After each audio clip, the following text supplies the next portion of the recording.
All right, so I guess we'll kick things off. Welcome everyone to day 2 of our series. So welcome to our second annual lunchtime lecture series, and it's entitled Critical Discussions, Multi-Stakeholder Perspectives on the Ethics of Pediatric Gene Therapy Research. Today is day 2 of our series, and we'll be speaking about trust and transparency for patients, participants, and their families. My name is Lesha Shah. I'm an assistant professor of psychiatry at the Icahn School of Medicine at Mount Sinai, and I'm also the co-chair of PGTME. Annually, PGTME hosts a series of multi-stakeholder discussions on current topics related to the ethics of pediatric gene therapy research. We're a project of the Division of Medical Ethics at the NYU Grossman School of Medicine, and you can learn more about PGTME on our webpage. Kara will drop the link in the chat, and you're also welcome to sign up for our quarterly newsletter to stay abreast of our work. If you're unable to attend any of the events in our Critical Discussions lunchtime lecture series, we will be posting captioned recordings on YouTube once the week has concluded, and we'll be sharing the link with all of our attendees. So you can check out last year's talks also by looking for PGTME on YouTube. Today's event will be beginning with introductions by each of our 4 panelists here with us today, and we'll follow with a moderated discussion. We've also allowed for about 40 minutes for audience Q&A at the end. So throughout our panel discussion, we really encourage you to submit your questions through the Q&A feature on your screen. So without further ado, I'm going to hand it off to our panelists to each introduce themselves and their work and how their work really interfaces with today's theme of trust and transparency. And so with that, I will turn it over to Heather Lau to start. Hi there, good afternoon. Thank you so much for having me today. So just a little bit about myself. I'm currently the Executive Director of Global Clinical Development at Ultragenyx Therapy, which is a pharmaceutical company based in California. However, I only joined industry about 6 months ago. Previously to that, I was at the NYU Division of Neurogenetics, where I was the Associate Director of the division, as well as Director of the Lysosomal Storage Disorders Program. So for over 10 years, I have been running clinical trials, phase 1 through 4, for small molecule, protein-based, and most recently, gene therapy trials for both adult and pediatric patients. And so it was in that setting where I had a lot of interactions with my own patient base. I'm a child neurologist by training and an assistant professor in the division of, in the Department of Neurology. So my experience as a hands-on PI for over 30 different types of trials, including natural history and interventional trials, have really informed and helped me make this transition to industry, where I'm now on the other side of things and trying to help bring forward new innovative therapies for a variety of neurogenetic diseases. So today we'll be talking about trust and transparency. Is really critical for me as a PI when I was recruiting for clinical trials to make sure that I was representing the phase of the trial accurately, giving education and information during that informed consent process. I would set aside several, actually quite a few hours to go over the trial in detail, depending on the intervention and how risky the procedure was. And it was important to draw from not only my own patient base that was feeding into NYU from the tri-state area, but we were recruiting from all over the world.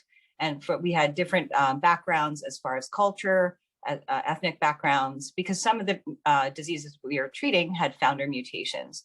But it was really important for us to include a diverse population so that we are really representing the entire spectrum of the disease that we were studying, whether it was for natural history or for the actual interventional trials. And it was over these discussions that we really need to understand the patient and the family's understanding of what participation in a clinical trial is all about, what are their expectations, managing those expectations, understanding that there might be unclear benefit, unknown risk, and making sure that they know at each stage of the trial what was going on and what was going to happen. And it was really important to empower the patient and the family to ask questions, not just during the informed consent process, but throughout the trial. And so we would check in frequently. And it was this that I'm hoping, as I'm now on the other side of things, on industry side, as I'm developing and creating a clinical development program for a different disease state and therapy, that we really consider what is the trial's burden on the family and the caregiver and the patients. What about, when we're thinking about the design of the trial, whether it's placebo-controlled, whether it's open label, what phase, ensuring that we are partnering with patient advocacy groups and directly with patients and caregivers so that we understand that we're approaching the disease appropriately, that we're developing endpoints that are relevant to the families. And we'll talk a little bit more about that in our question and answer part of this. And ensuring that we are designing a trial that's not just answering our questions, but really answering the questions and hopefully benefiting our patients. Thank you. Thank you, Heather. So next I'll turn to Valder Arruda to introduce yourself and your work. Hi, can you hear me? We can. Sound Okay, good. Well, my name is Valder Arruda. I am an associate professor of pediatrics here at Shah at UPenn. And over the last 20 years, we work on developing gene therapy using AAV vectors for genetic disease. The main disease that we focus initially, what I was based my clinical training in hematology. So we focus on hemophilia. And later on, we team up with a group of Jim Bennett here Icahn to use the same vector, but for a first known lethal gene therapy in pediatric patients, which is the congenital amaurosis Leber type 2. And over the years, we learned quite a lot of a development because we were the first group to ever inject an AAV vector in humans. And therefore, we have to work very close with the regulatory agencies to design early trials. And this progress is slowly. And now, even if you consider hemophilia orphan disease, we have multiple phase 1 to late stages in development. And this was based on the early observation that we had back in 2000.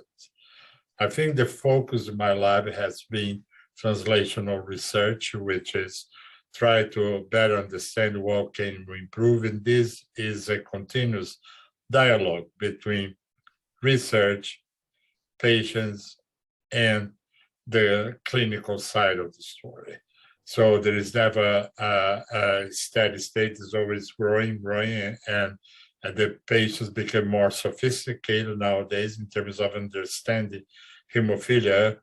The informed consent form, as you can guess, was very different. For the early one, we couldn't promise anything, and there is no evidence of efficacy whatsoever, but safety, which we are now going to flirting with, in the next 6 months to a year, drug approval for hemophilia. So it has been a long journey. It is a multifactorial interaction, and that's what I want to bring to this conversation today.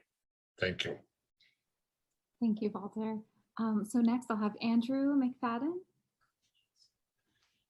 Hi, folks. My name is Andrew McFadyen. I'm coming to you from snowy virtual Canada right now, and I'm happy to be joining you. A couple of notes. I'm down in my office. My cats are running around like crazy. One is trying to climb the Christmas tree right now. So if this comes toppling over on me, I'll just be a pro and just continue on. So to introduce myself, I am the executive director of 2 patient organizations here in Canada that look after access to rare disease medicines for patients all over the world.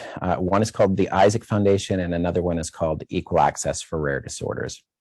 And essentially, we sort of come into play when patients need access to any type of rare disease treatment that may be in the approval stage, but not reimbursed, or oftentimes trying to seek access into clinical trials or gain access into expanded access programs, et cetera. I also sit obviously on PGTME group. I do a lot of bioethics, applied bioethics work out of NYU with Coupa as well. and have enjoyed all of the opportunities that I've had at both of those locations and organizations. At the same time, I sort of come at this from lots of different angles and wear lots of different hats. We fund a lot of research as well, and have two gene therapy clinical trials on the go right now that we have been funding for a long time. The longest one is an MPS 6 gene therapy trial out of in Italy. And that's just at the tail end of phase 1 and 2. And so we've been very active with researchers over the past 15 years, very active fundraising to ensure that that research can be advanced, working alongside researchers to be able to craft clinical trials that are equitable for patients around the world, but also will sort of help meet appropriate endpoints. So that we can actually see whether there's a difference in any of these gene therapies that are being made available for our patients in need.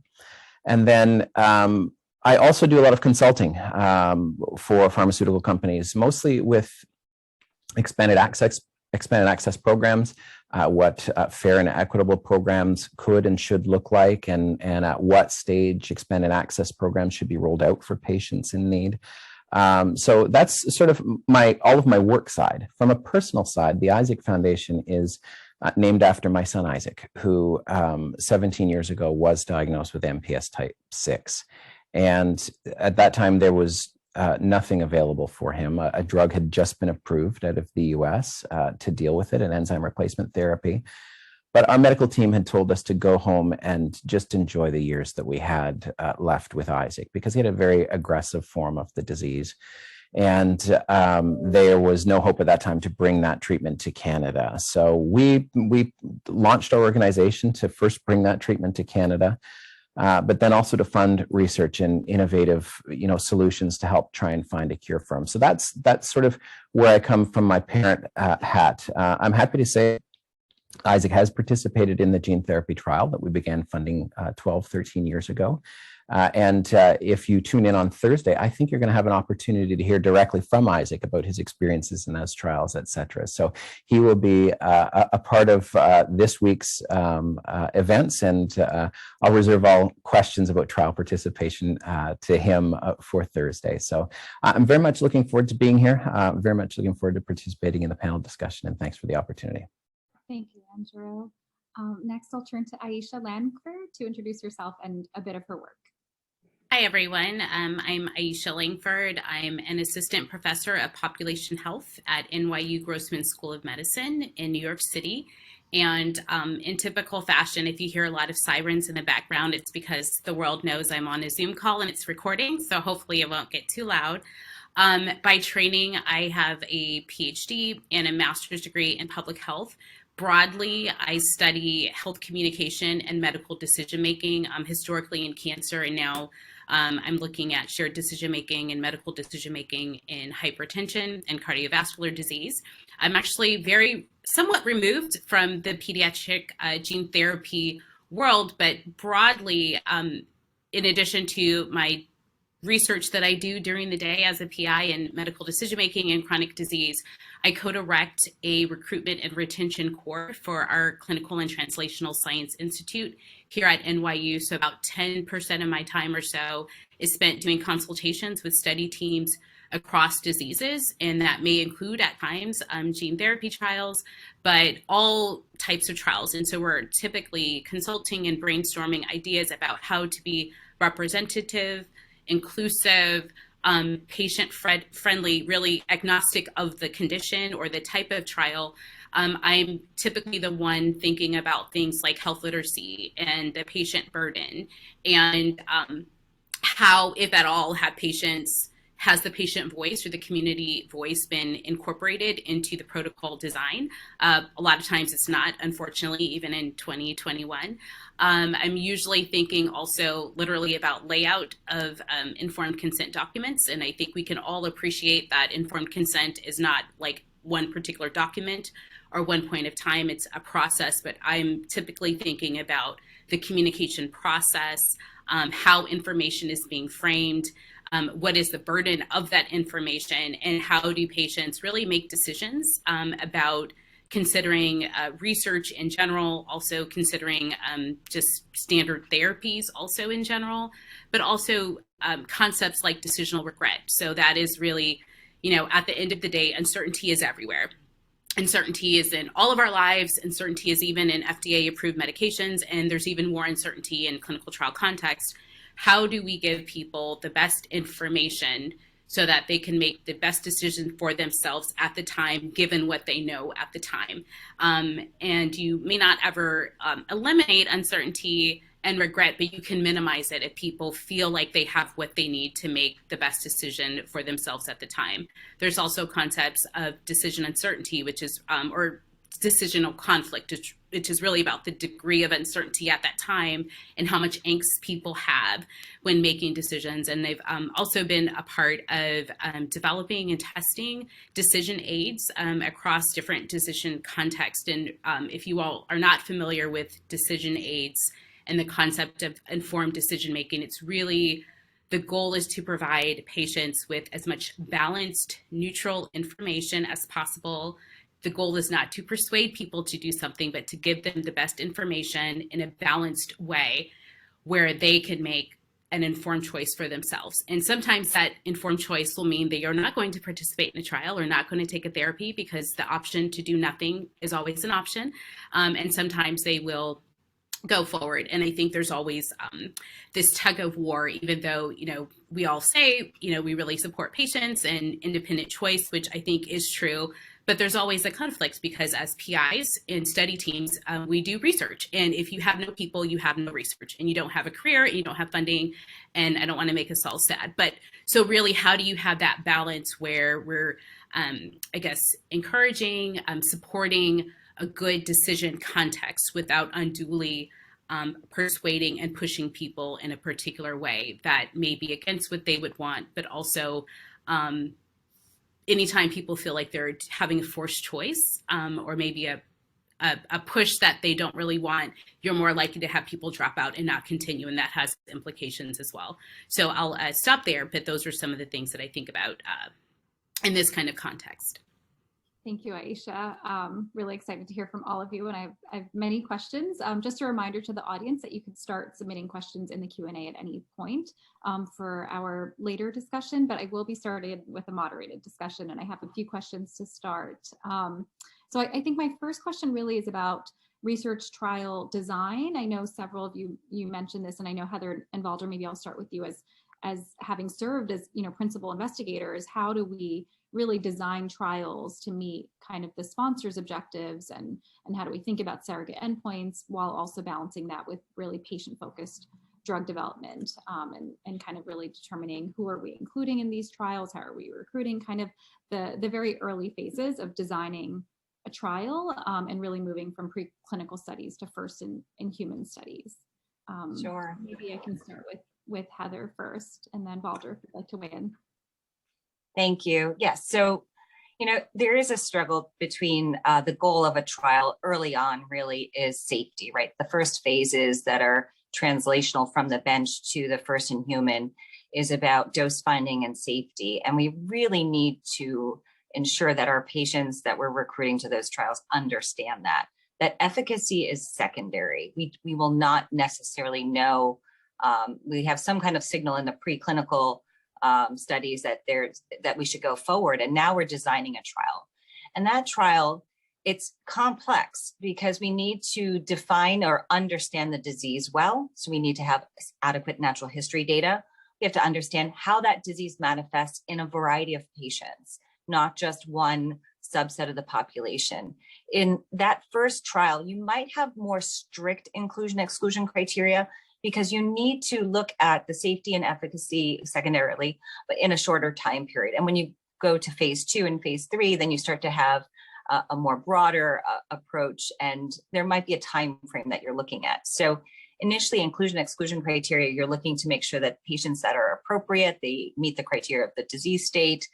At times, they have to be symptomatic. Pre-symptomatic is another aspect of this that we can talk about, but that's difficult. We need to have a certain amount of disease burden, but sometimes we restrict based on severe, if it's too severe or unstable.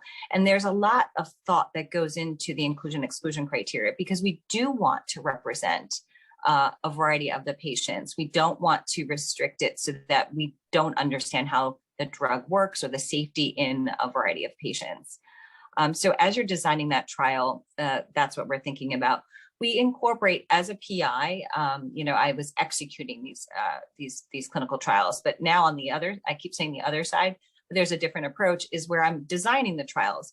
And it's really important to partner with patients and patient advocacy groups early on to understand not just the pathophysiology of the disease, the basic mechanisms, but understand the impact of the signs and symptoms of the disease on the patient and the family. So, I incorporate a biopsychosocial approach to medicine, but I also now apply that same type of model to clinical development, where you're not just looking at that patient as a disease state. They are a whole person who's part of a family, who's part of a community. How does this disease impact? So, for example, MPS patients, mobility it's not just about getting the GAGs, the substrate reduced in the urine, but it's how do they function, how do they move and ambulate. And so when you start to think about clinical trial design, you're thinking about endpoints. And those endpoints are not just relevant to show that your drug is working,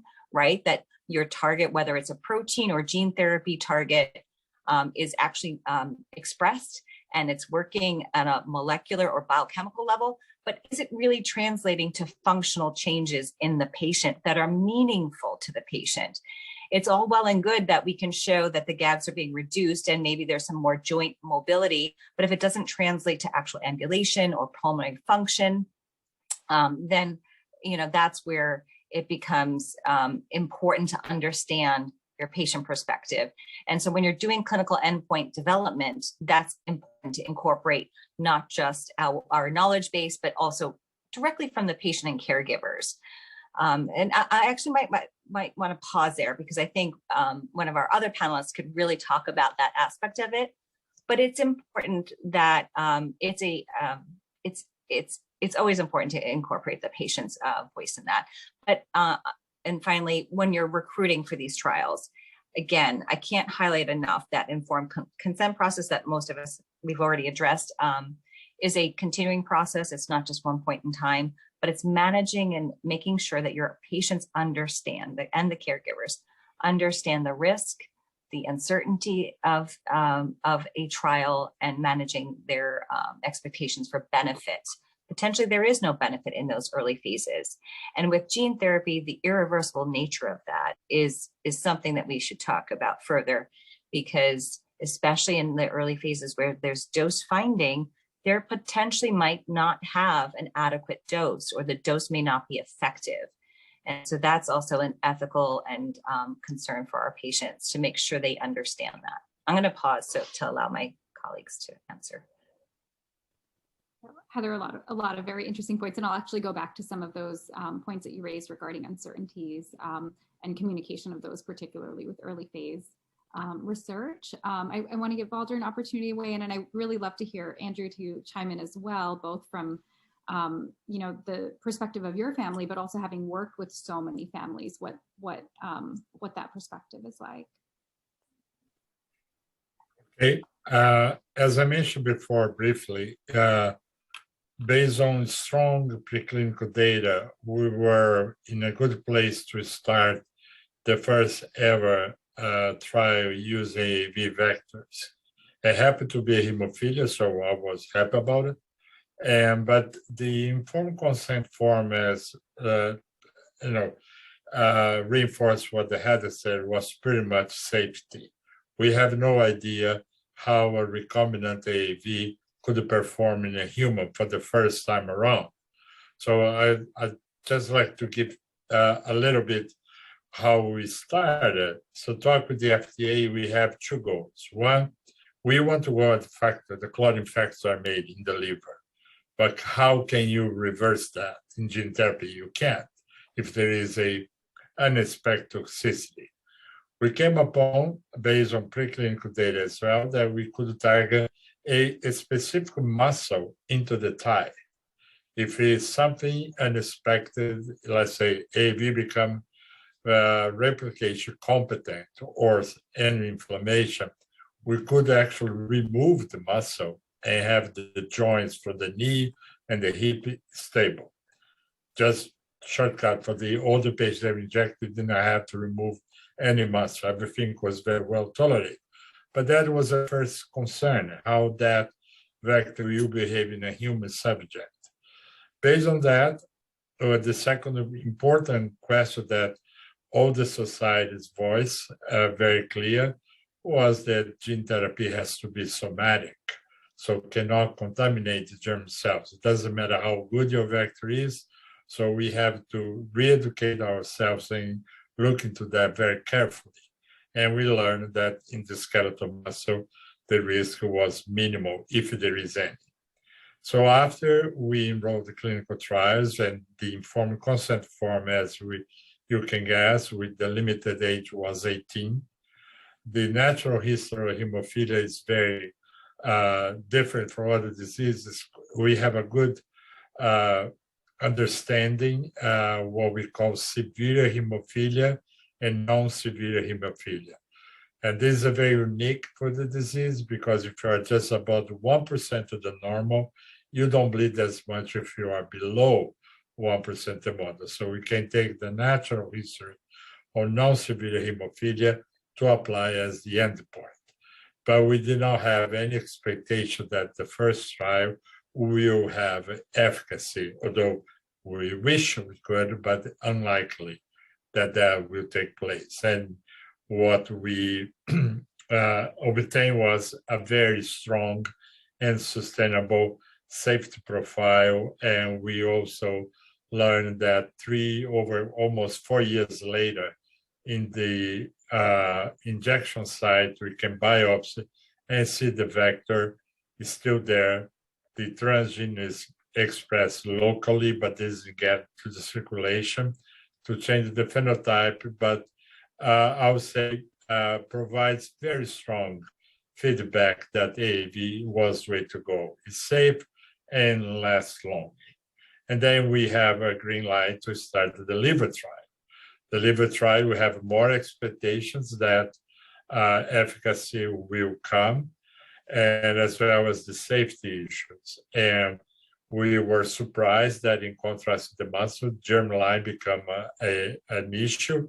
We have to address that properly before we scale up.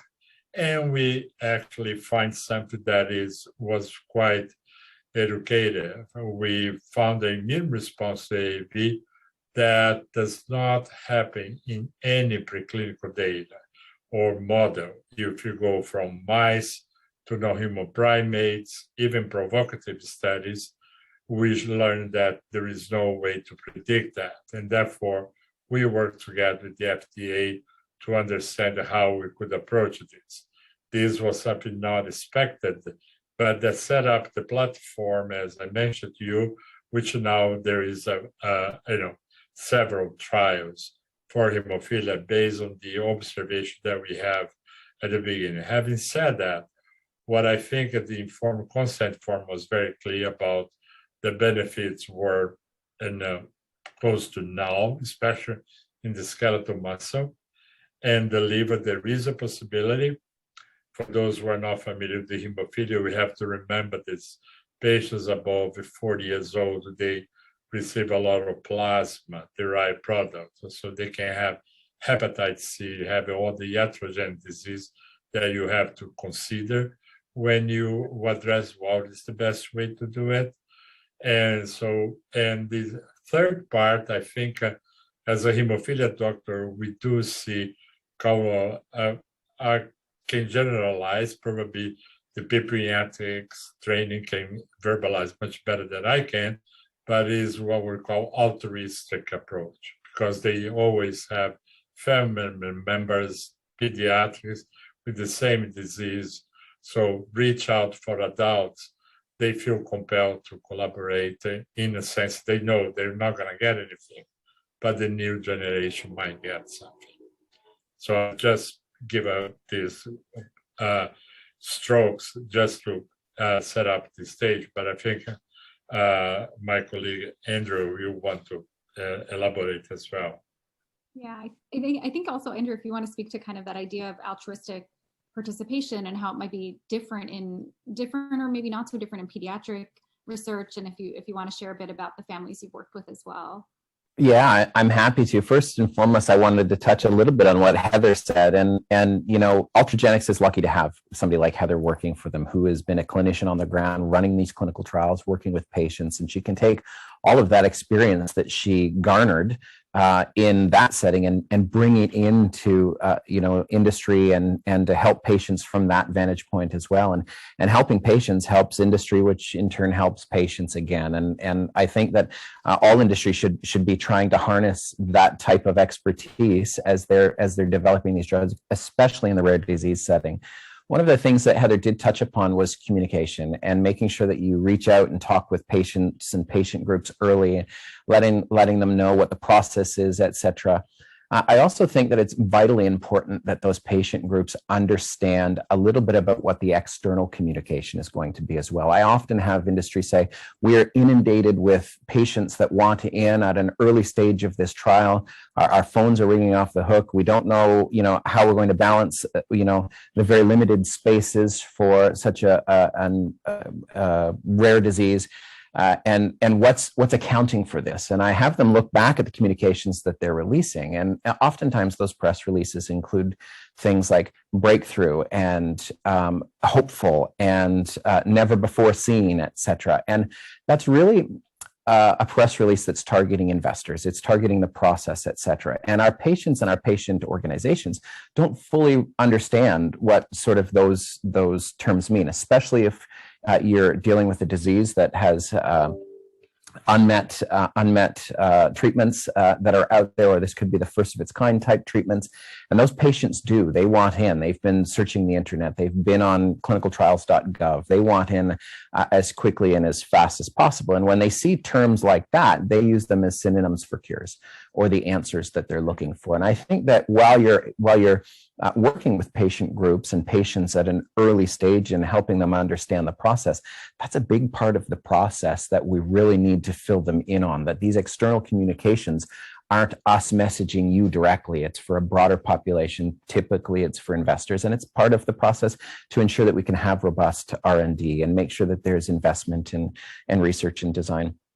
The other thing that Heather touched upon was endpoints and designing those endpoints and seeking guidance from patients and patient organizations on what meaningful endpoints is. And she did bring up MPS, which is the exact example that I was going to bring up. And we share that MPS world a little bit here. And those endpoints are vitally important. Yes, gag reduction, et cetera, that's what you'll be able to see on paper. But when you're looking at mobility and endurance, that's also really, really important. And that's really what the families are looking for. If you were to tell them that your gags have been reduced, it doesn't really mean anything. But if you can see on paper a 100-meter increase in a 6-minute walk test, that's something tangible. That's something that they can understand. That's something that they feel, and it's something that they see every day. One of the things I don't think we do a good job of when it comes to those endpoints is communicating how meaningful those endpoints are to regulatory authorities, to bureaucrats, to, in Canada, public payers, politicians, et cetera. And so when it comes time post-approval but pre-reimbursement, we have an issue getting these drugs covered, and they're not getting into the patients that we need. I've told this story often about I term him my favorite Minister of Health here in Canada. And we were working to get access to a drug for some MPS patients. And he looked at me in a private meeting and said, well, big deal, Billy can walk an extra 60 meters. Why should I pay X number of dollars so that Billy can walk an extra 60 meters? And had there been prep work, had they fully understood what those 60 meters mean, that Billy can walk now from his house to his own car, that Billy might not need any assistance at school to go from a classroom to a bathroom, all of those things that are life-shaping and life-changing are wrapped up into those 60 meters. And so I think working with patients to gather those endpoints and meaningful endpoints is important, but also communicating them externally at an early stage so that when it comes time for us to have these conversations excuse me, about reimbursement, then they fully understand how those endpoints work into the overall life of, in these cases, children, etc. In terms of altruism, I mean, gosh, I working with children, especially children in gene therapy projects with a wide sort of age range. Our inclusion criteria typically for liver-mediated gene therapies tends to be 4 and up at this stage for many of them that I'm dealing with, and I didn't give much pause to what the patients themselves, the children themselves, were thinking going into these. But when we were there ourselves and documenting things, we actually put a documentary out about the process and Isaac's journey, moving to Italy and living in Italy for 6 months, etc. And I wasn't there for this, and I only saw it on the final cut, what he said. And he was discussing the idea of what happens if this doesn't work. That was a question posed for him. And he said, well, I certainly hope that it does work, but if it doesn't work in me, perhaps they can get enough information from the dose that I received to help the next person in line.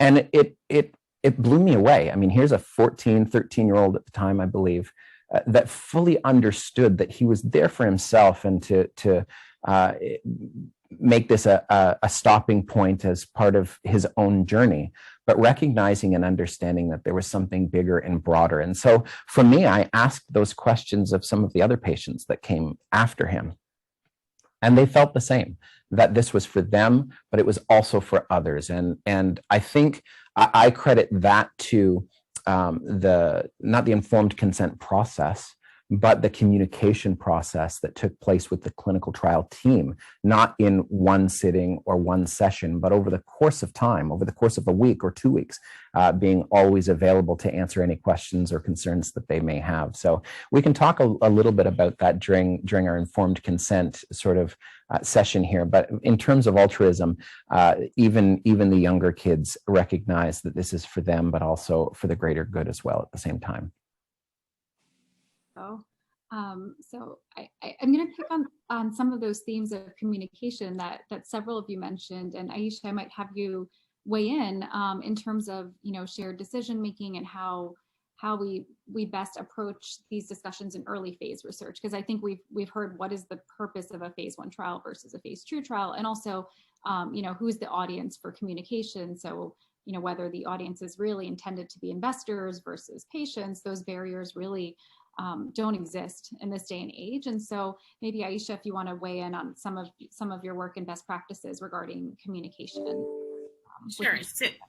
So I think the idea of shared decision making is, patients and their families when wanted. And in this context, I think we're mostly talking about children and their parents. So they're kind of by default included as a unit. But if you were talking about adults, people don't always want their families to be included in decisions, but it's really patients and their healthcare team working together to go over the best evidence base thus far, and also integrating the patient's preferences and values and their own goals for treatment. So that's really kind of the idea of shared decision making. And that's different than having like an informed decision, which you could do by yourself or without the integration of a healthcare professional. So for example, if someone went on clinicaltrials.gov and they saw a clinical trial and they read it and they said, we want to do this, they may or may not consult their healthcare team. They may say, I'm going to contact this team directly because this is what I want to do. But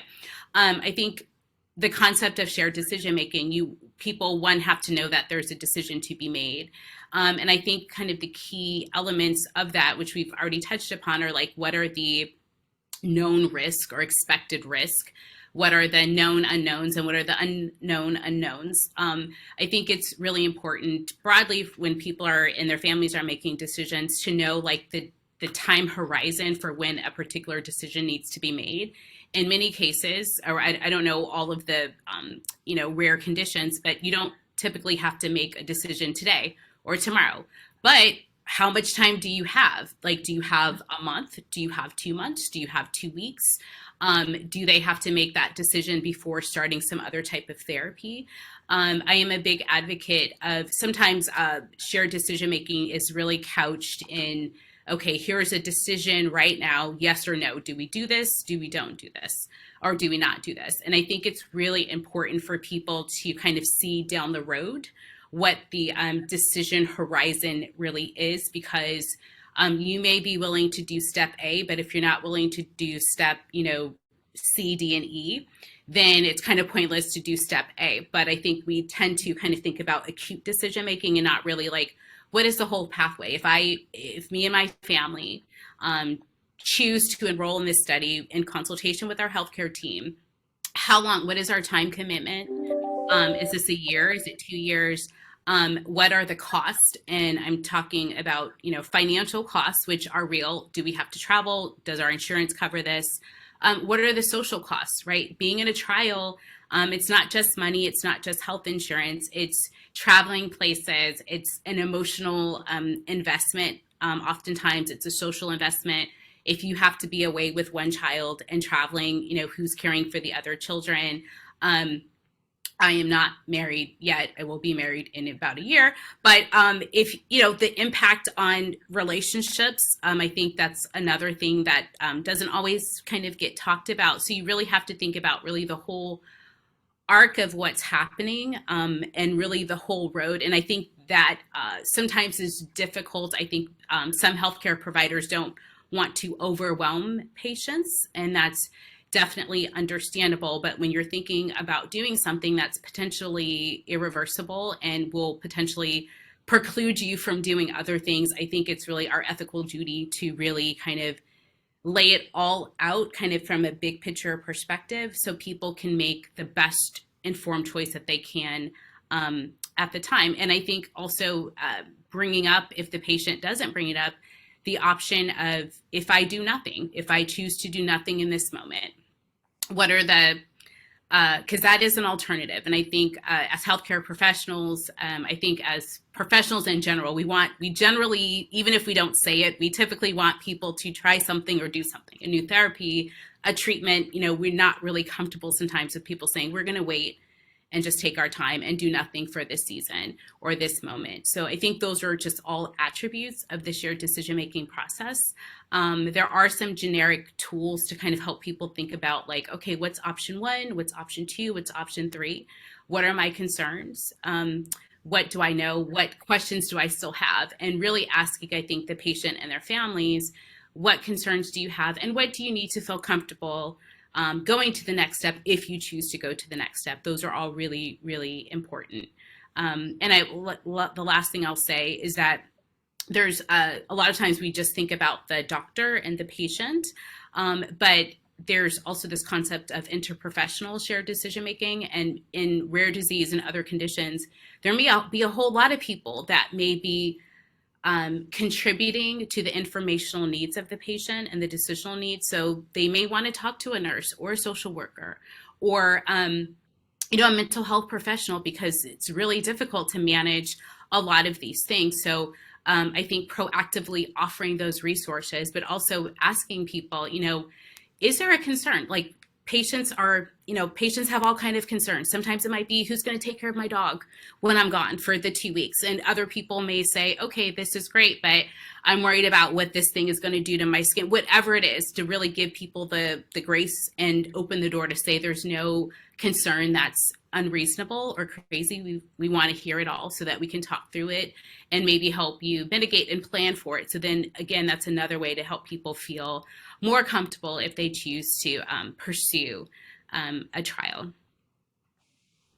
Thank you, Aisha. I think you've naturally segued us to the informed consent discussion, but Heather, you're welcome to weigh in on anything else. And then maybe we can talk a little bit about that process of enrollment in a pediatric gene therapy and really how the informed consent process could be a way to engender further trust and transparency in some of those nuances. But Heather, you can go ahead and start us off. Yeah, so just to kind of go a little bit more into that shared decision making, which is so critical, right? That's how I was trained in medicine back at University of Rochester, basically understanding and the angle model of the biopsychosocial model of medicine, and really looking at that patient as part of the family and the wider community, and then bringing those two together for shared decision making, which is really, you could boil it down to like a 3-step process, but it's really one, introducing choice, making sure that they understand all the different options out there. So as we're segueing into the informed consent process, you know, as a PI, and I'm speaking as a academic, as a clinician, as the former PI of trials, I made sure that my patients or my families that were sitting before me understood that they were here for this particular trial, but I was also generally their treating physician as well. And so I would sit there and talk to them about the entire options, all the options that are out there. And what was really important is sometimes it's not to do anything at all, right? Is this not an appropriate trial for that patient? And so that's really critical to understand your patient, the family, and their perspective, taking into account their cultural and ethnic backgrounds, their religious. So I have, you know, I deal with a large population of rare diseases that have founder mutations in either Ashkenazi or Japanese, and understanding their specific religious and cultural understanding of their own disease and how they approach. Sometimes, just like we have discussions in neurology in palliative care and around goals of care, it's not always to do something or to intervene to try to cure or reverse a treatment, reverse a disease state, but to take care of the patient.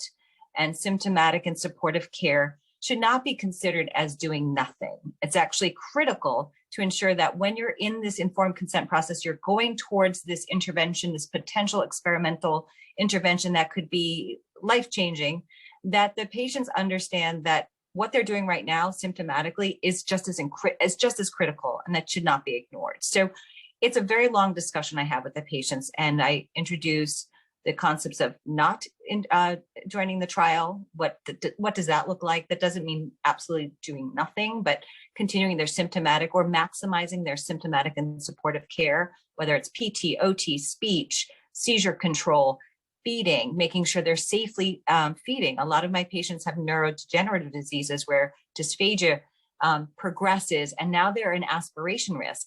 Well, you know, in a trial, we don't want to have undue risk from your other aspects of your disease state. So you want to make sure that they have a good care team.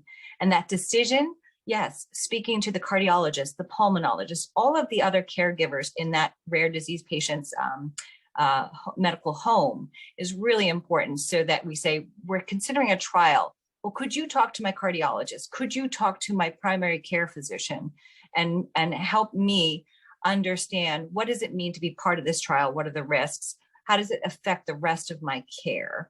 And then also, really and truly, I worked with a lot of different companies, and sometimes they could be viewed as competing.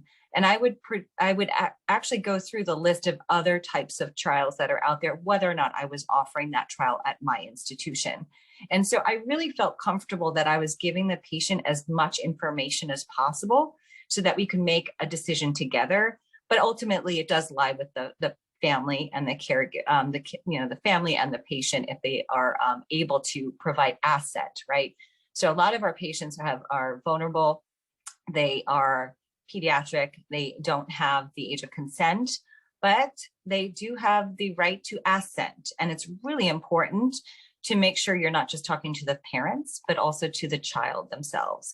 I take care of juvenile Pompe patients, and the same thing. There was an opportunity to enroll in a pediatric subset of a newer and potentially better therapy to the standard of care enzyme therapy. And we really needed to engage not just the parents, but the patients, the child themselves. 10-year-old, I can't, just for because it's a rare disease, I don't want to go into too many details, but that juvenile, that child needed to weigh in and say whether or not they wanted to be subjected to not just a new therapy, right? It's the same idea of enzyme replacement therapy. It's IV every couple of weeks. But all of those battery of assessments, right? They're under this microscope, and they're being looked at and monitored. that causes a lot of anxiety in patients. Some of my patients cannot tolerate those frequent assessments because that brings up, some of my patients are very, I just want to come visit you and get checked out and then not see you for a year. They don't want to know about their disease. So they're not necessarily interested in the in potential trials. So just to kind of lead into providing the variety of choices out there that are not just what I can offer them, but what other institutions can offer them. And then going through with their particular characteristics in mind, whether it's a financial burden, time burden, is it travel burden, is it just something that's not in line with their religious or cultural beliefs, or at this time, maybe it's not the appropriate time. Maybe it's too early a phase. Maybe it's too scary for them. I have oftentimes patients say, well, come back to me when we're in phase 2 or phase 3, come back to me. And I will bring that up every time I see them. Here's what's happening in the world related to your particular rare disease. And I would go through and prep for that visit and say, here are the various options out there. So it's really important, as what the others were saying, is communication, constant communication, so that we can gauge when they're interested and how much they're interested and whether it's appropriate for them. So I'm going to pause and let my colleagues weigh in. And Andrew and Valder, you're welcome to weigh in, and then I'll probably have one more question for our panelists before we move to the audience Q&A. Excellent. I'm happy to weigh in, and I think it's really important when we're thinking about informed consent is that there's informed consent from a legal perspective, where we're giving, examples of, potential adverse events, what we're expecting from trial, et cetera. But there's also an informed consent from a basic human standpoint, and that's making sure that they have all of the information that they could possibly have. And that doesn't have to come from a principal investigator. That's part of it, of course. But I've spent hours on the telephone with patients talking about all of the options that are available. I know primary care physicians do the same thing as well. It comes from hosting patient symposiums and patient events and ensuring that you have a broad panel just like this of people to have discussions about this, but making sure that those patients and their families can attend so that they can gather as much information. Now, that doesn't mean to say that a broad level talk about gene therapy is going to answer all of your questions. All of these diseases are very, very specific, and what may work in one disease may not work for your specific disease or for the specific disease that your own family has, but you can at least gather the information. And then once it's time, and once that trial has begun, and once you've been enrolled in the trial, I think it's vitally important that there is a lot of time given from that clinical trial team to the patient in order to provide them with the information that they could need, as much time as that is possible. I thought I knew informed consent based on the work that I've been doing all around the world until we got to experience it. And I also thought that because we had originally funded this research, and I've been involved since it was, pre-mouse model type thing, that they would just sort of skip over things from a parent perspective. But as soon as I got into that room, I became a parent. I wasn't a representative of the Isaac Foundation or a representative of rare disease people across the globe. I was a parent, and we were going to start from the start, and we were going to go from there. And then once I was finished, there was a lot of time to sit down and have a discussion with my son. And we're talking, an hour and a half discussing the trial, answering questions, et cetera.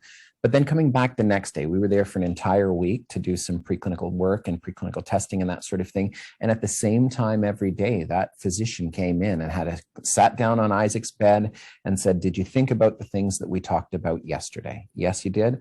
What sort of things came up from that discussion? And so it allowed some time to pass between Isaac himself receiving the information, being able to take it home and process it, and maybe ask follow-up questions of his parents, or maybe even reach out to other patients, et cetera, and then go back in and say, I'd like some clarification about that. I've talked to all of the patients that are in that trial, and that team uses that same framework each and every time. A whole week of going in for an hour and a half. If it takes 2 hours, they do it.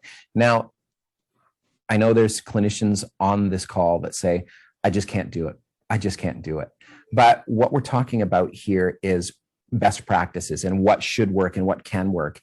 And it doesn't have to be the principal investigator or the main clinician involved in this. But if you're an industry member thinking about how to successfully run a gene therapy trial where the stakes are so high, where you get at this stage one shot at things, you need to be thinking of all best practices and work into your budget that amount of time every day in order to set aside so that you can have those in-depth discussion with those patients, especially in the rare conditions, et cetera.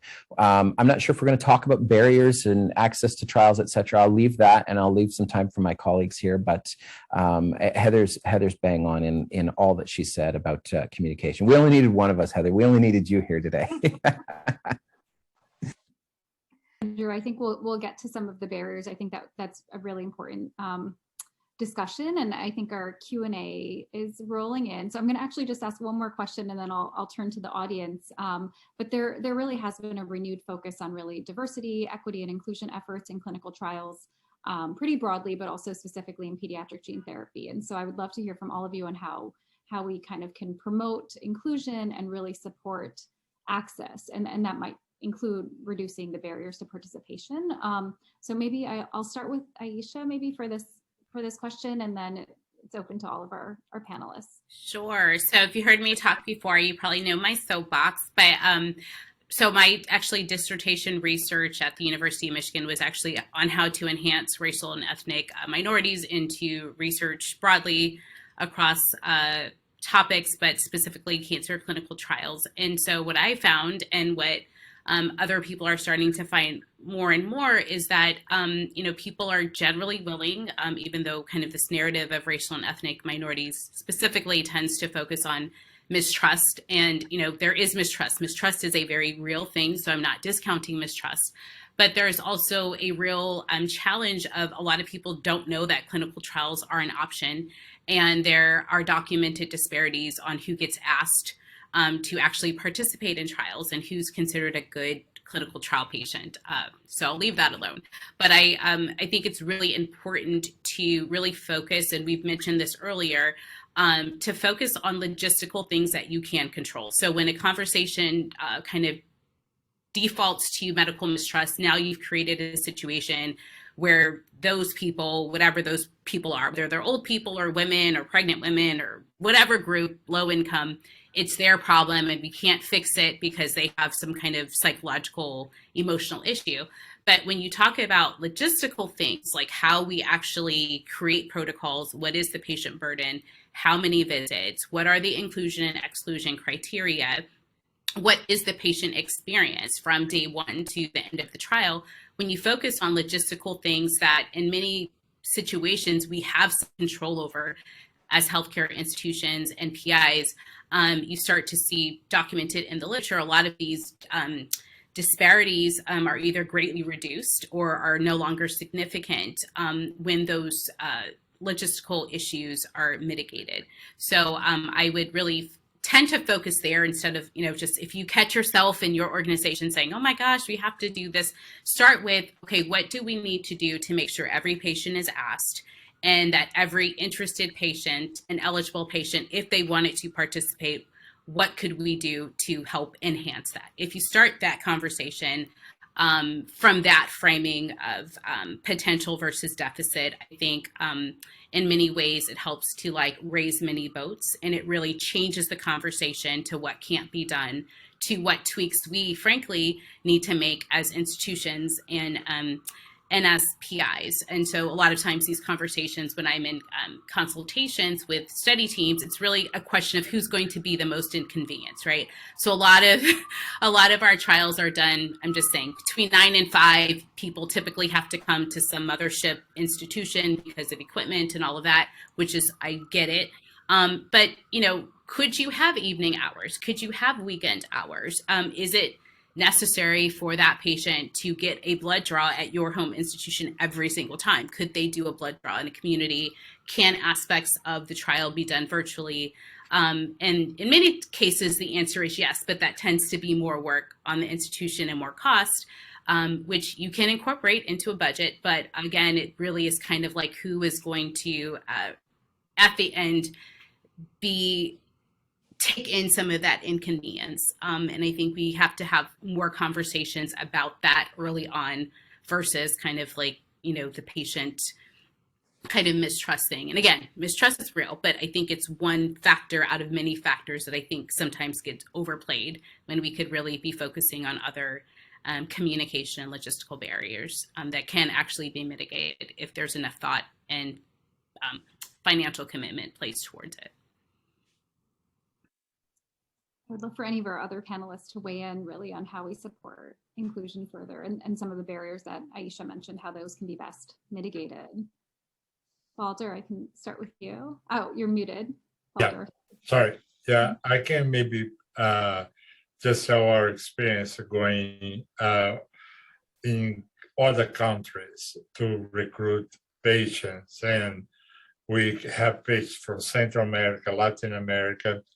And I thought that the critical element there was, in case of hemophilia, is spread around any ethnic group, any country. It's pretty much the prevalence is the same. Whether the diagnosis is made is different, but the prevalence is expected the same. So there are patients that come from different parts of the world. And what we learned was, if you engage a clinician that somebody brought this up, doesn't have to be the PI developed the trial, but it's the local PI that is actually the crucial part, because they can translate very well what we know, what the risks are. And actually we have without any proof to you, but we didn't have many trouble at all in compliance and follow up with patients down South America. Sometimes it was more complicated that a patient in a farm in Wisconsin comes to the city. So it's sort of it's depending how the engagement goes. And I think that is also something crucial. And despite of the hemophilia B or the prevalence is general, we do have every 18 months a National Hemophilia Foundation workshop, which everybody develop any new treatment or any new aspect for hemophilia, not only gene therapy, is invited. At the end of the workshop is only patients. And I was surprised a couple of years ago that the main topic was what we call inhibitor in hemophilia, is a anti-drug antibody that actually affect much more non-Caucasian than Caucasian patients. And that was the concern of all the single panel, although none of the patients in the single panel that we have had an inhibitor, but they know how inhibitor modify the disease in those families who get affected. I think this is a good example. What the inclusion comes from, is a knowledge, and people understand that their history might be one facet of it, but there are other ones. And I think bring together the family, I don't need to tell this panel, but it's something that we learn. And I was happily surprised that they brought this up in a platform to finalize the workshop, which it narrows a little bit what we want to say next. I think Heather and Andrew, if you want to weigh in on potential barriers and how we support DEI efforts, especially given I think several of you have worked internationally as well, with a lot of international patients as well.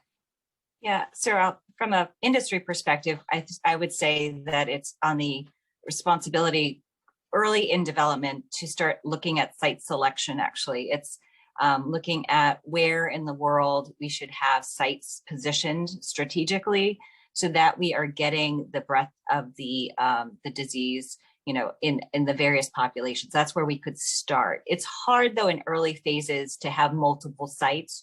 When you see we advance towards phase 2, phase 3, we'll have more and more sites available. So it is difficult, but to try to have some strategic sites in various locations where there's a larger population to serve a diverse background, and then making sure that we can have maybe local site, local blood draws, as Aisha was mentioning, or home blood draws. I've done home-based therapies, even physical therapy assessments in one trial, a natural history study where they would fly into the city and help reduce the disease, reduce the travel burden on the patients. But from a sponsor side of things, it's site selection. Obviously, we're going to translate the informed consent into the appropriate language. But it's really even in endpoint selection, understanding that the endpoints or the assessments, especially neurocognitive assessments, are validated in various languages and countries, so that we're using appropriate endpoints that could measure, whether it's in Japan or Asia or wherever we are, that the same tool is validated. You can't simply just translate, right? There has to be a validated tool. So it really goes to the sponsor to kind of look and understand the demographics, the epidemiology. And again, that's partnering with the patient advocacy groups, understanding where the families are, what are, where they're spread, and then how do you reduce that? Home-based assessments. In the times of COVID, we've learned how to do telemedicine, video-based assessments. In our Canavan trial that I worked for, the natural history, we converted to a more remote assessments to have, and that should go on from here, because our patients who are have multiple medical problems, especially, as Andrew could speak to about MPS, the mobility, getting on a plane and going to a major institution, navigating a city when you have mobility issues is very difficult. So those are things that we can reduce the burden on the patient, and just being sensitive to that when we're designing the trial on the industry side. But I'm going to pause and let Andrew weigh in. I'm happy to.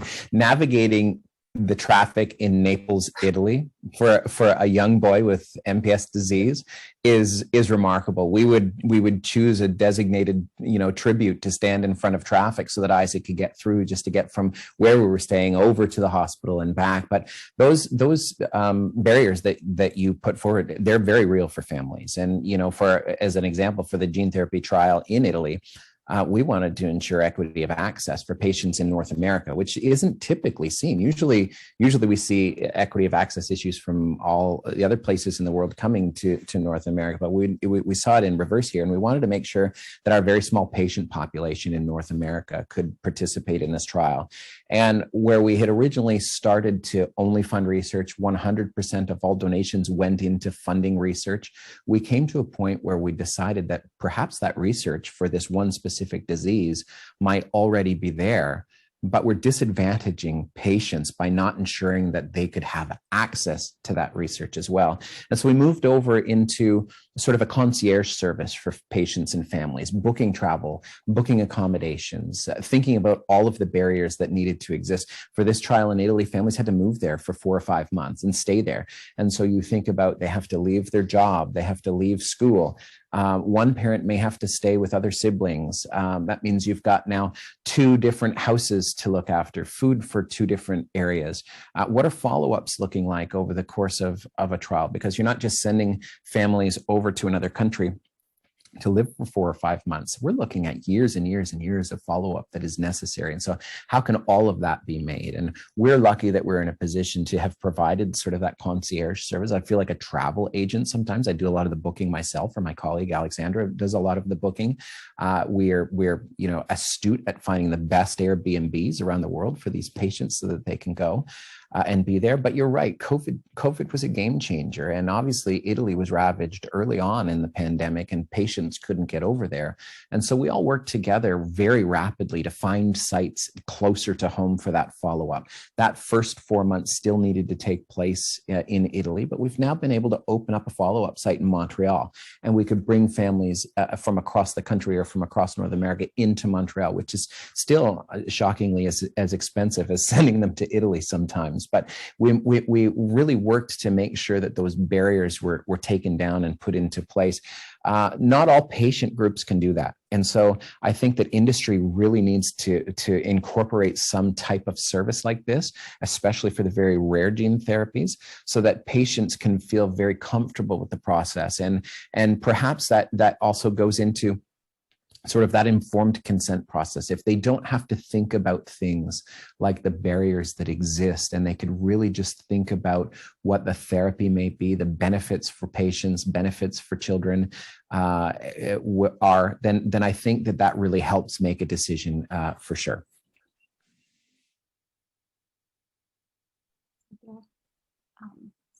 So next, I'm going to turn to our Q&A. Andrew, I think, has answered several of them, but I am going to open one up to the group. And I think one of our first questions is really talking about the conflict, or the potential conflict, between trust and transparency. So it's the title of our theme for today. And one of our questions is about whether full transparency about a trial has potential to erode trust.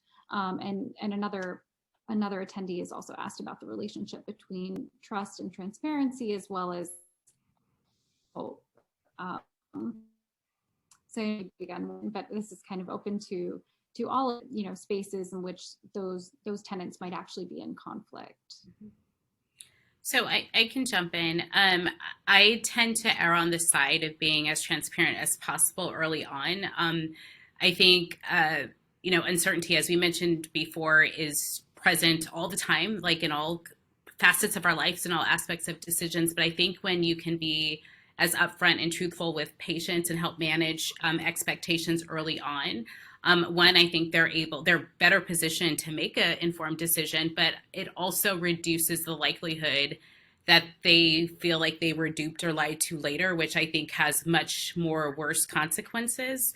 But it's interesting. I mean, it's a really important point. And if you ever go to the Society for Medical Decision Making, I do not get any free pens for mentioning it, but we talk about that every year at our annual meeting of you want to, as clinicians or healthcare professionals or whatever profession you're in, to be as honest as possible. And sometimes that means we really don't know all things all the time. And, it's always this, angst of, does that make people feel like, oh my gosh, you guys have no idea what you're doing? Or do patients really appreciate that medicine is evolving, science evolves, we learn over time. And maybe a different way to frame that or situate that is to say, okay, this is what we do know. This is why we are exploring this in this way. And so far we've learned this, we've gotten to this point.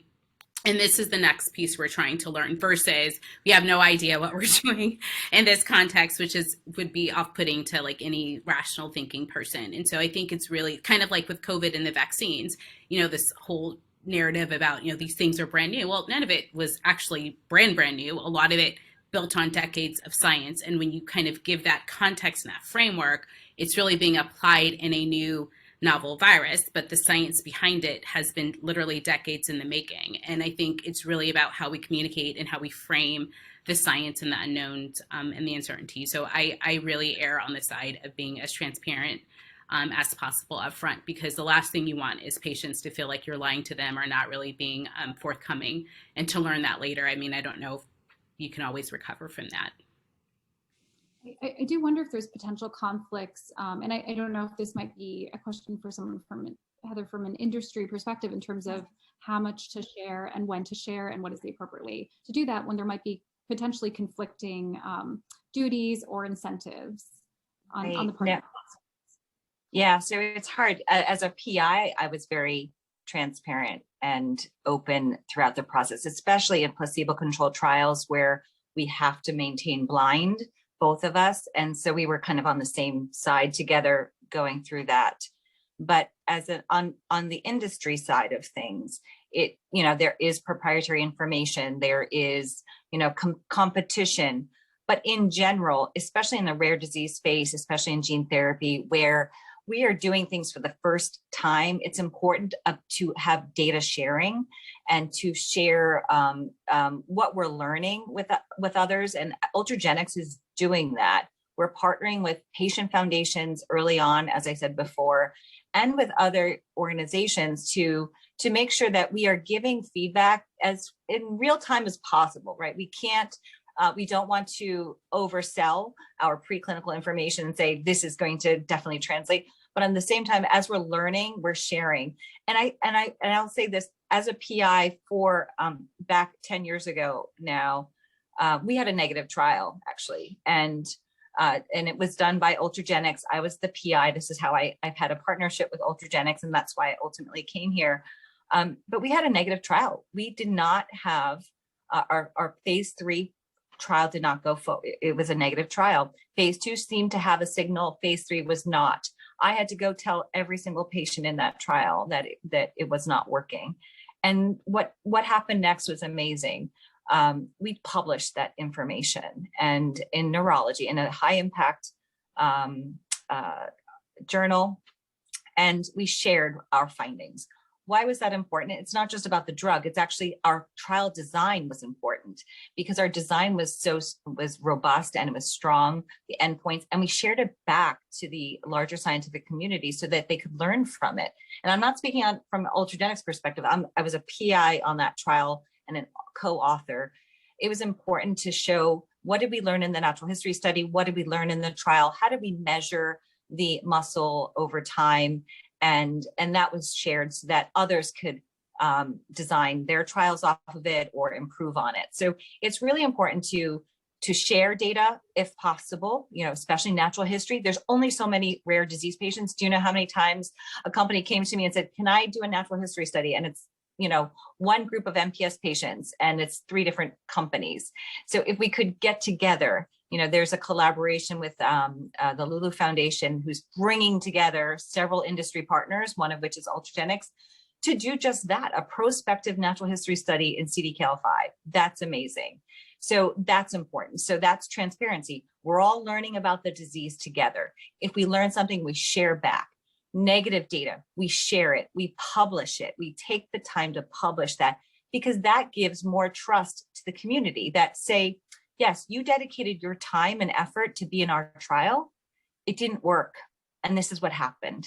And that I think is really, speaks to engendering trust and transparency. So those are some of the ways that industry can do that. And obviously as a clinician, we are constantly communicating with our patients about adverse events, serious adverse events throughout the trial and giving them updates. And I'll pause there. Sorry. Yeah, and I can just follow up very quickly. I know we're running out of time. I've answered some of the questions in the chat, but I'm happy to expand on that. And I'm sure our contact information will be made available. In terms of hope and losing hope, I often say that misguided hope is very dangerous for patients, not false hope. I never use that term, but misguided hope is very dangerous because patients and families put all of their trust in what they're hearing from decision makers, everybody as part of this process. And if they're not being told the truth about a process, then that could be disastrous. It could be detrimental to health in terms of seeking future clinical trials, future potential avenues of help, et cetera. And I firmly believe that the greatest the greatest currency that clinicians, that industry has, that patient organizations have, is honesty and trust. And building on that honesty and trust, even if it may be sharing poor news or information about a drug that is not going to be helpful, I think that that's vital to the process. And I think it's vital to ensuring that there's a connection between all of us involved in patient care. And if we don't have that, then I think that we're in the wrong setting. And in the end, what we're all supposed to be here for is those patients that are in need. And they do need to be spoken the truth, especially if it's a difficult truth that they need to hear, because perhaps then maybe they can concentrate their efforts on advancing something else, something that may work, still being a part of a collaborative community to advance science, to advance health, to advance things for patients in need. Heather talked a little bit about natural history studies and bringing all of the information together. One of the greatest things that I saw Dr. Paul Harmatz out of Oakland do for the MPS type 6 trial was follow the patients that were in the clinical trial for 10 years. And then he published a 10-year resurvey study looking at how those patients were doing 10 years down the line. And that helped inform reimbursement decisions in other areas across the planet to say, this is the clinical trial work. it's sparse because it's a rare disease. We don't have many patients that we can hold the trial, but look how they're doing 10 years down the line as they maintained access to drug.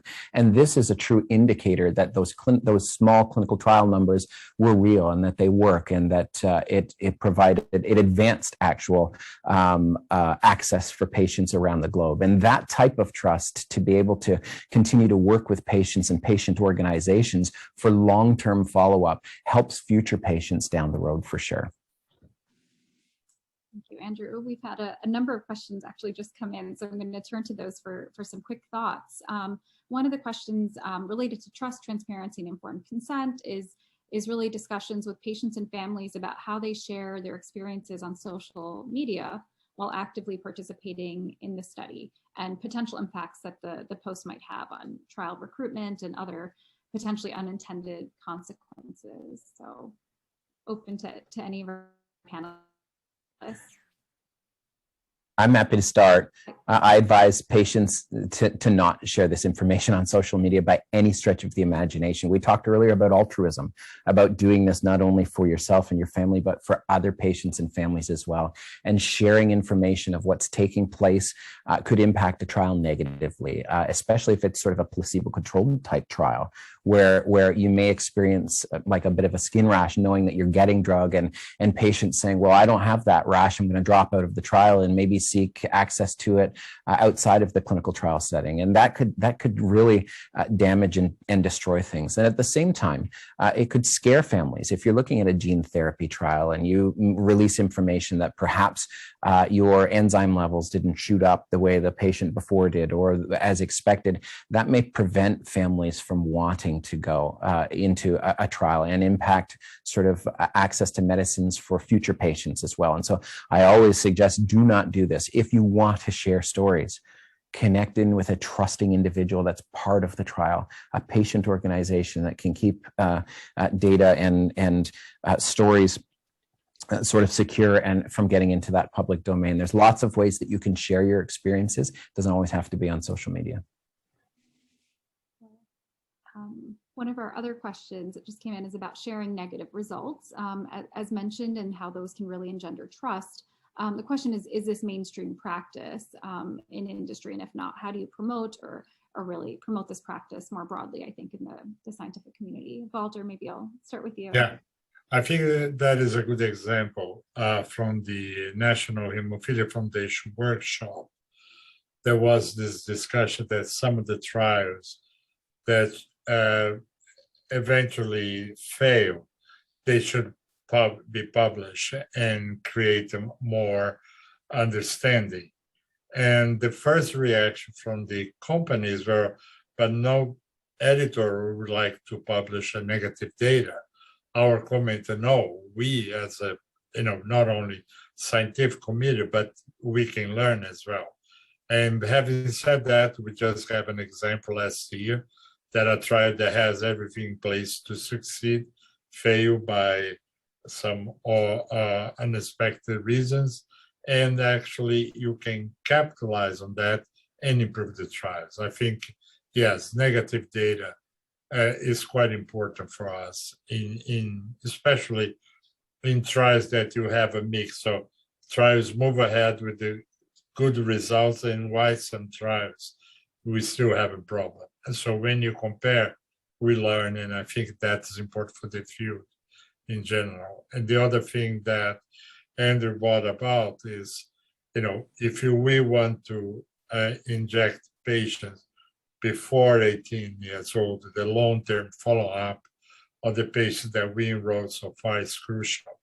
So we, as a group here at CHOP and many others, we don't restrict ourselves by the regulatory agencies, 5-6 years empirical follow-up. We published recently 15 years of follow-up in a trial that the efficacy was limited, but the follow-up in terms of safety was quite important. Yeah. Any other thoughts on promoting, kind of making sure all of the data is readily accessible, available? I do believe that on clinicaltrials.gov, you're required to give an update of your results. So even though you might not be published in a peer-reviewed journal, there is a requirement that when a trial is completed after you've registered on clinicaltrials.gov, you do give some kind of update. I do think it should be, I'm hoping it's adopted widely, and that the journals are going to be more receptive to that, because we have to learn from this. These are small, gene therapy is still quite new. There's small trials, small numbers of patients, and we have to follow them forward.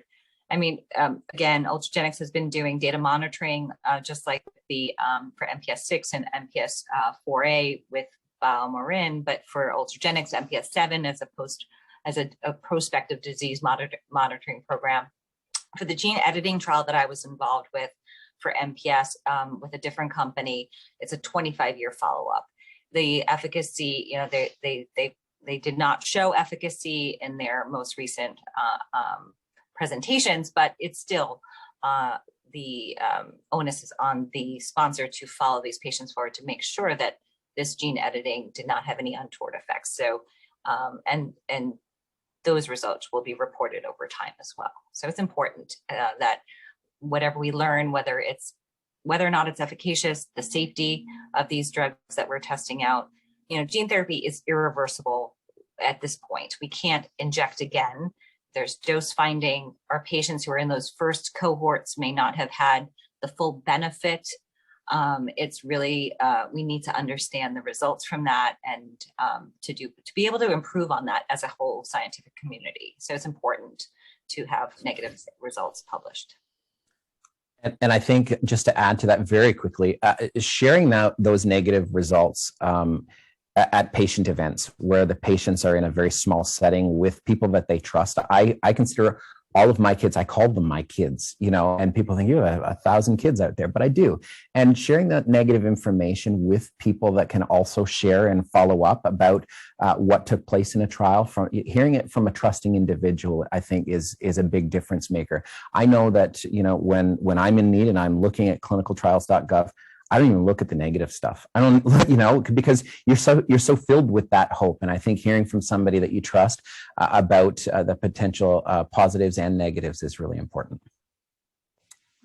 I think, Andrew, you're alluding to kind of building on this idea of therapeutic misconception and kind of what patients and families might actually be hearing, regardless of what the data is and what's being told. And so maybe for our last question, we have two related questions, one about, therapeutic misconception and how that can be best managed.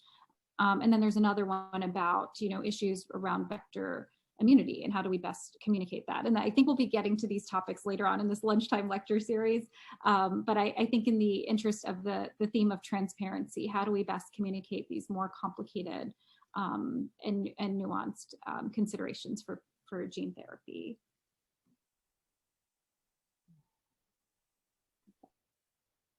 Well, vector immunity, we need to make sure that patients understand that there's a large subset of the population right now that simply can't have access because they have pre-existing immunity, et cetera.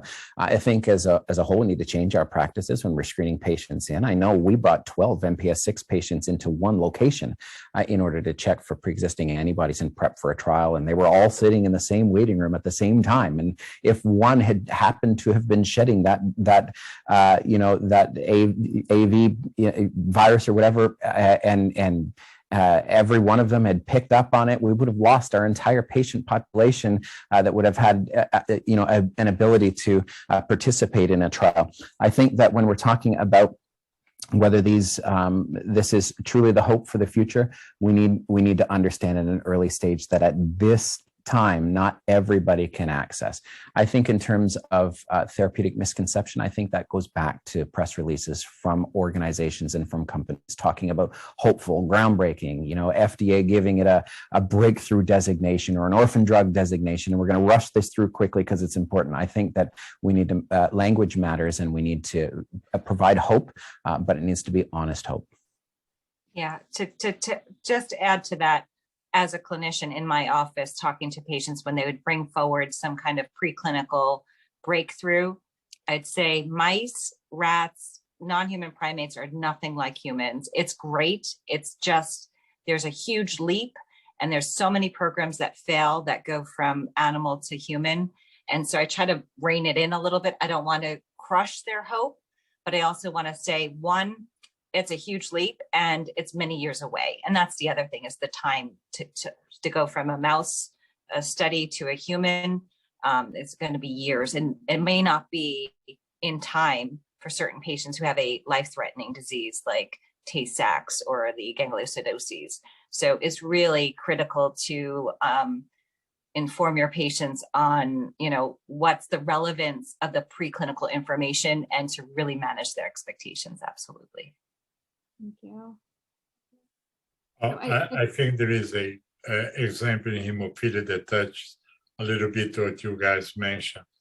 What you release to the press, what means to the patient. We have some serotypes AD that you can enroll more patients, but not 100%.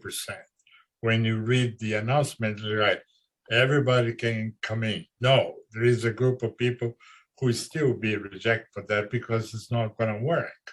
So I think the language needs to be very balanced. And sometimes it's difficult for the patient standpoint when, another disease is the only option.